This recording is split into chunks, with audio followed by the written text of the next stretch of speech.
നിങ്ങളുടെ ഇഷ്ട പരമ്പരകൾ എക്സ്ക്ലൂസീവായി സൺ നെക്സ്റ്റ് ആപ്പിലൂടെ തികച്ചും ഫ്രീ ആയി. ഇപ്പോഴേ ആപ്പ് ഡൗൺലോഡ് ചെയ്യൂ.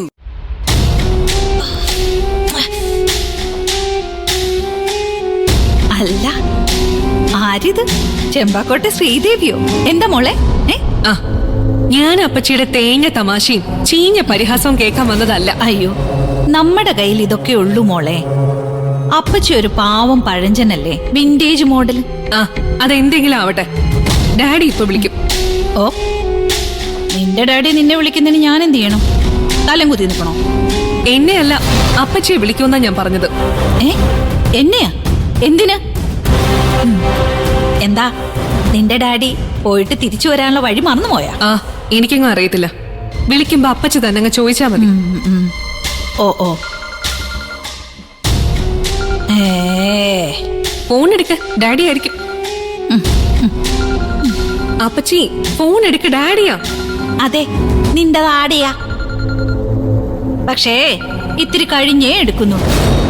എന്റെ സമയത്തിനും വിലയുണ്ട്.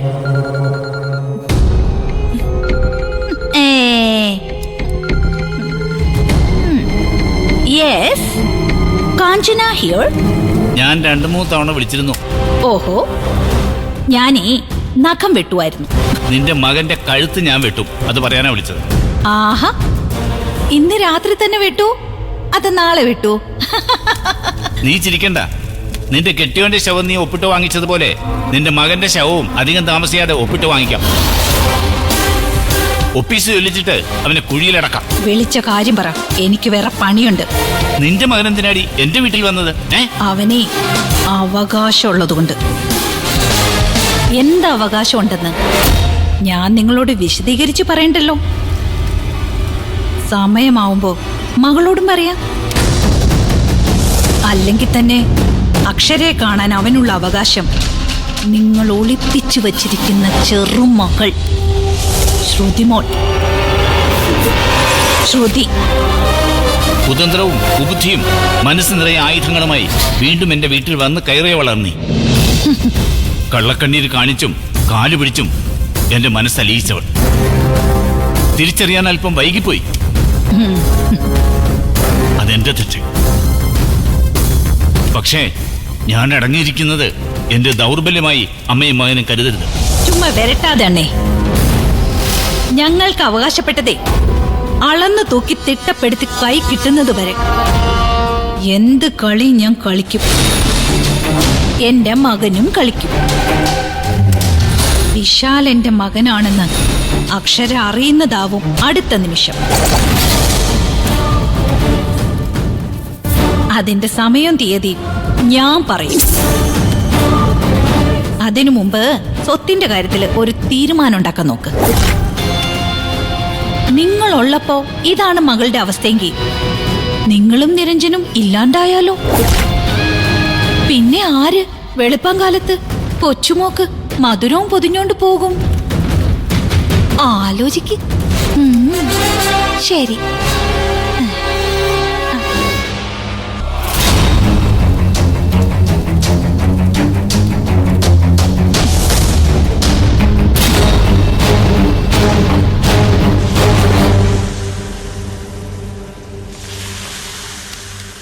അമ്മേ, സാറായിരുന്നോ മോളെ വിളിച്ചേ? ഇന്ന് വരില്ലേ? ഡാഡി നാളെ വരും. അല്ലെങ്കിലും രാത്രി യാത്ര ചെയ്യാതിരിക്കുന്ന നല്ലത്. ഒന്നാമത് വല്ലാത്ത കാലാവസ്ഥ, അതിന്റെ കൂടെ സമയദോഷവും.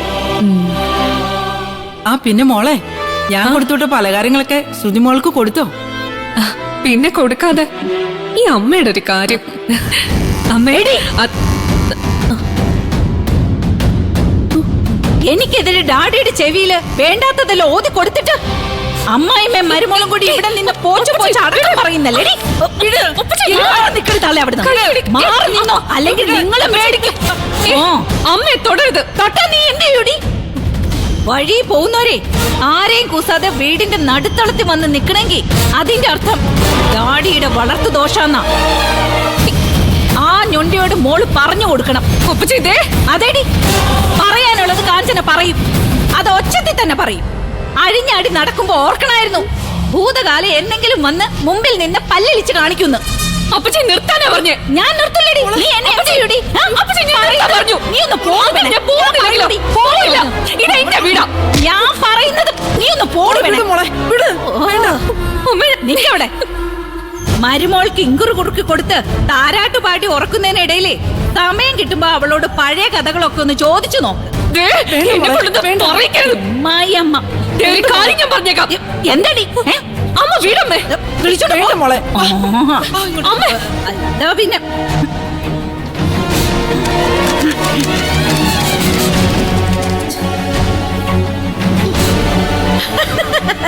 ഇത്രയുള്ളൂ നിങ്ങളൊക്കെ കാഞ്ചനയ്ക്ക്.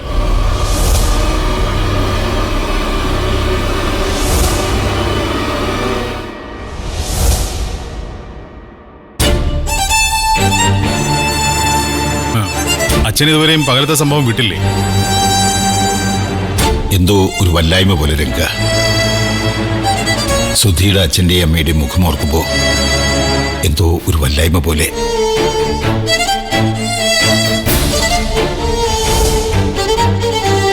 നെഞ്ചിനകത്തൊരു വിങ്ങൽ. അച്ഛൻ എന്തിനാ അവരെ ഓർത്ത് വിഷമിക്കുന്നത്? അത് കൊള്ളാലോ. അച്ഛന് വിഷമം കാണും, അതാ മനസ്സിന്റെ നന്മയാ. എനിക്കുണ്ട് വിഷമം. നിങ്ങൾക്ക് പിന്നെ അല്ലെങ്കിലും നാട്ടുകാരുടെ കാര്യത്തിൽ വലിയ വിഷമമാണല്ലോ. പ്രമേ, എനിക്ക് സുധിയുടെ അച്ഛനെയും അമ്മയും ഓർത്തല്ല വിഷമം, അവരോട് നീ പ്രയോഗിച്ച വാക്കുകൾ ഓർത്താണ്. ശത്രുവിന്റെ നെഞ്ചു പിളർക്കാൻ മൂർച്ചയുള്ള ആയുധങ്ങൾ ഉപയോഗിച്ചിട്ടുള്ള ഒരു പട്ടാളക്കാരനാണ് ഞാൻ.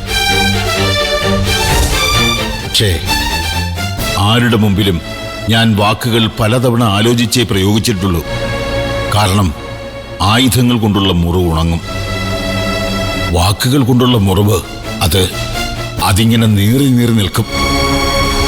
എന്റെ മനസ്സിലെ നീറ്റിൽ എന്താ അച്ഛൻ കാണാത്തത്? ഞാൻ അവരോട് എന്തെങ്കിലും കടുപ്പിച്ച് പറഞ്ഞിട്ടുണ്ടെങ്കിൽ തന്നെ അത് ഞാനേ എന്റെ മനസ്സിലെ ദണ്ണം കൊണ്ടാ, ഉള്ളിലെ വേവ് കൊണ്ടാ, എന്റെ ആദി കൊണ്ടാ. നമ്മുടെ കുടുംബത്തിന്റെ സ്വസ്ഥത കളഞ്ഞവരല്ലേ അച്ഛൻ അവര്? നീ പറയുന്നതിന് വല്ല അടിസ്ഥാനവും ഉണ്ടോ പറയാൻ? സുധിയുടെ അച്ഛനും അമ്മയും ഈ വീട്ടിലെ സ്വസ്ഥത കളഞ്ഞെന്നോ? ഏതർത്ഥത്തിലാ നീ പറയുന്നത്? അച്ഛാ, ആ ദേവികയും അവരും കാരണമല്ലേ ഈ വീട്ടിലെ പ്രശ്നങ്ങളൊക്കെ? ഒക്കെ നിങ്ങളുടെ തോന്നലല്ലേ മക്കളെ? അണഞ്ഞു പോവുമായിരുന്ന ഈ കുടുംബത്തിലെ വെളിച്ചത്തെ ഇരു കൈപ്പടം കൊണ്ടും പൊതിഞ്ഞു പിടിച്ച് രക്ഷിച്ചവരാണ് അവര്. സുധിയുടെ ജീവനല്ലേ പ്രേമേ സിദ്ധുവിന്റെ ജീവിതം? ഇതൊന്നും ആരും മറന്നിട്ടില്ല അച്ഛാ, നന്ദി കേടുമില്ല. പക്ഷെ ഇങ്ങോട്ട് ദാനം തന്ന ജീവന് പകരമായി സിദ്ധുവിന്റെ ഇനിയുള്ള ജീവിതം അവർക്ക് ദത്ത് വേണമെന്ന് വാശി പിടിക്കുന്നത് ശരിയാണോ അച്ഛാ? പ്രേമേ, ഇതൊക്കെ നിന്റെ തോന്നലാ. കുഞ്ഞളിയനോടുള്ള സ്നേഹക്കൂടുതലുണ്ട് നിനക്ക് തോന്നുന്നതാ. അതിന് നിന്നെ ഞാൻ കുറ്റം പറയില്ല. എന്നിട്ട് മയൂരിയുടെ കാര്യത്തില് ഞങ്ങൾക്ക് ഈ എതിർപ്പൊന്നും തോന്നിയില്ലല്ലോ ചേട്ടച്ച. മയൂരിയുടെ കാര്യത്തില് നിങ്ങൾക്കൊരു മുൻധാരണ ഇല്ലായിരുന്നു. ആരും മയൂരിയെ കുറിച്ച് ഒരു മുൻവിധിയും നിങ്ങൾക്ക് തന്നതുമില്ല. പക്ഷെ അനുഭവം കൊണ്ട് പഠിച്ചു. വലിയൊരു ആപത്തിൽ നിന്ന് കുഞ്ഞളിയൻ രക്ഷപ്പെട്ടു. ദേവിയുടെ കാര്യത്തിൽ നിങ്ങൾക്കെല്ലാം മുൻവിധികളും മുൻധാരണകളുമാണ്. നിങ്ങൾ ഒരു സൈഡിൽ കൂടെ അവളെ ന്യായീകരിച്ചിട്ട് വരുവാണോ? പ്രേമേ, ഇന്ന് പകല് മുഴുവൻ ചിന്തിച്ചപ്പോ രണ്ട് കാര്യങ്ങൾ എനിക്ക് വ്യക്തമായി. ഒന്ന്, ദേവികയുടെ ഭാഗത്ത് നമ്മൾ കാണുന്ന ഏറ്റവും വലിയ തെറ്റ് സിദ്ധുവും മയൂരിയും തമ്മിലുള്ള കല്യാണ നിശ്ചയ ചടങ്ങ് മുടക്കി എന്നുള്ളതാണ്. സത്യത്തിൽ അത് നന്നായി എന്നല്ലേ ഇപ്പോൾ തോന്നുന്നത്? അതെ, 100%. അച്ഛാ, ഞാൻ പറയട്ടെ, സിദ്ധുവിനെ കല്യാണം കഴിക്കാൻ ദേവിക ആഗ്രഹം പ്രകടിപ്പിച്ചിട്ടില്ല. സുധിയുടെ അച്ഛനും അമ്മയും അങ്ങനെ ഒരു ആലോചന മുന്നോട്ട് വച്ചിട്ടുമില്ല. ഇക്കാര്യത്തിൽ മുൻകൈയെടുത്തതും മുമ്പോട്ട് പോയതും അവരുടെ വീട്ടിൽ ആലോചനയുമായി ചെന്നതുമൊക്കെ സിദ്ധുവാ. അത് അവളെ വശീകരിച്ചിട്ട്. വശീകരണം മിണ്ടരുത് നീ ആ വാക്കിവിടെ. അങ്ങനെയെങ്കിൽ മയൂരിക്ക് എന്താ കുഞ്ഞളിയനെ വശീകരിക്കാൻ കഴിയാതെ പോയത്? സുധിയുടെ അച്ഛനും അമ്മയും കണ്ണു നിറഞ്ഞാ ഇവിടെ നിന്ന് ഇറങ്ങിപ്പോയത്. അത്തരം സന്ദർഭങ്ങൾ ഇനി ഒരിക്കലും ഉണ്ടാവരുത്. എന്ന് വെച്ച് സിദ്ധുവും ദേവികയും തമ്മിലുള്ള കല്യാണം നടത്തി കൊടുക്കാൻ പോവാണെന്നോ? എന്നൊന്നും ഞാൻ പറഞ്ഞില്ലല്ലോ. എന്നെ പോലെ തന്നെ സിദ്ധുവിനെ ജീവന് തുല്യം സ്നേഹിക്കുന്നവരാണ് നീയും സില്ലുവും ജങ്കനുമെന്ന് എനിക്കറിയാം. നമുക്കാരെയും സ്നേഹിക്കാം, പക്ഷെ ആ സ്നേഹം ഒരു ഭാരമാകാതെ നോക്കണം. ഞാൻ അവനെ സ്നേഹിച്ചു കൊല്ലുമൊന്നുമല്ല അച്ഛാ, ഞാൻ പറഞ്ഞില്ലേ എന്റെ ആദ്യ കൊണ്ടാ. എനിക്കത് മനസ്സിലാവും. ഇവിടെ സിദ്ധു മുന്നോട്ട് വെച്ച കല്യാണാലോചനയ്ക്ക് ദേവിക അർത്ഥസമ്മതം പോലും മൂളിയിട്ടില്ല എന്നുള്ളതാണ് സത്യം. 「 ആ കുട്ടിയുടെ സ്നേഹം സുധിയുടെ ഹൃദയത്തോട് മാത്രമാ. 「 സുധിയുടെ ഹൃദയത്തോട് മാത്രമാ. പ്രേമേ, നീ പറഞ്ഞതുകൊണ്ട് മാത്രമാ സുധിയുടെ അച്ഛനോടും അമ്മയോടും ഞാൻ സംസാരിക്കാൻ താല്പര്യം കാണിച്ചത്.